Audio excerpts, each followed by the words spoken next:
माँ के ऊपर चंद अशार, प्यारी माँ के ऊपर, वालिदा मोहतरमा के लिए, कि जब कभी दिल मेरी माँ का घबराता था, जब कभी दिल मेरी माँ का घबराता था, मुझसे मिलने के लिए चुपचाप चला आता था।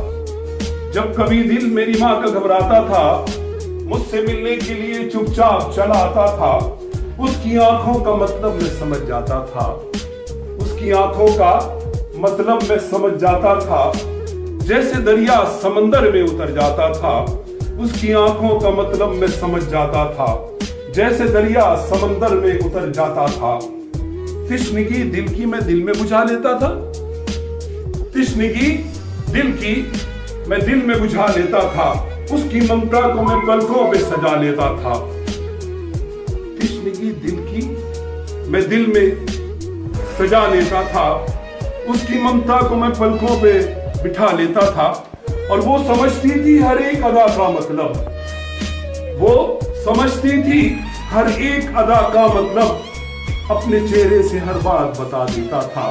और तलब शेर, छोटा बच्चा, वो समझती थी हर एक अदा का मतलब, बेज़बान बोल भी नहीं सकता, उसको तमाम चीजों को उठाया। वो समझती थी हर एक अदा का मतलब, अपने चेहरे से हर बात बता देता था। लब कुशाई की भी जहमत नहीं देती थी मुझे, लब कुशाई की भी जहमत नहीं देती थी मुझे, लब कुशाई की भी जहमत नहीं देती थी मुझे।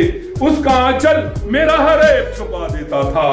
लब कुशाई की भी जहमत नहीं देती थी मुझे, उसका आंचल हर ऐब छुपा देता था। अब कहां वो पे करे मोहब्बत अम्मा, अब कहां और वो पे करे मोहब्बत अम्मा, अब कहां और वो पे करे मोहब्बत अम्मा। अनवर जिससे मिलकर मैं हर गम भुला देता था। अब कहां वो पे करे मोहब्बत अम्मा, अनवर जिससे मिलकर मैं हर गम भुला देता था। जब कभी दिल मेरी माँ का घबराता था,